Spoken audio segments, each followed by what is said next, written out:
Ou une intervention, un témoignage. Oui, un témoignage, si vous voulez. Ouais, allez-y, Madame Vignon. Merci, Monsieur le Président. Moi, ce sujet m'intéresse vivement. Je vis en Haute-Garonne et vous avez compris lorsque vous voyez la carte que Toulouse et sa région sont largement affectés par le gonflement et le retrait des argiles. Alors, je trouve très intéressant que vous ayez travaillé ensemble là-dessus.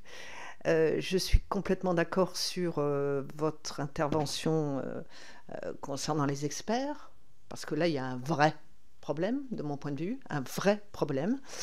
Et j'ai quand même 2-3 choses à dire, parce que je vois régulièrement dans des permanences parlementaires des habitants qui viennent me poser des questions. Et en matière de construction, les maisons, en tout cas je parle en Haute-Garonne, hein, ont tendance à être sur pieux. Évidemment, les maisons qui ont 30 ans n'étaient pas construites sur pieux. Donc j'ai des habitants, j'ai des gens en tête qui ont carrément le sol de leur salle à manger qui est descendu de 20 cm, enfin de 10 cm. Bon.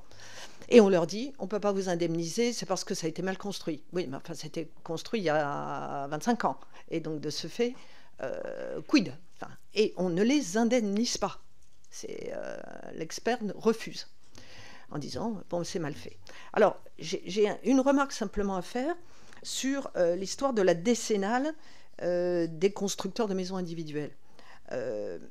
Si la maison est construite sur pieux, elle ne bouge pas. Là, il n'y a pas de souci.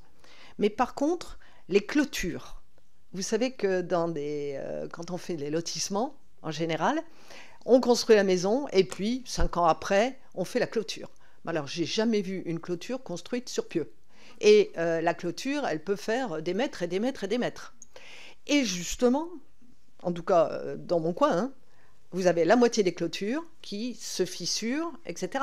Même si la fondation a été ferraillée, pas de problème. Et là, la décennale ne marchera pas.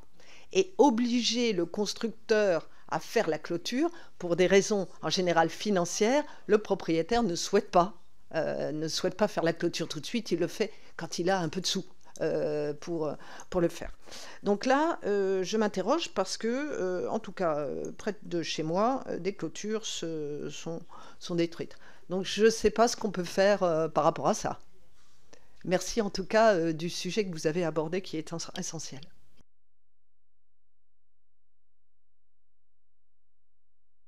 Je ne vais pas intervenir dans votre rapport, je n'ai pas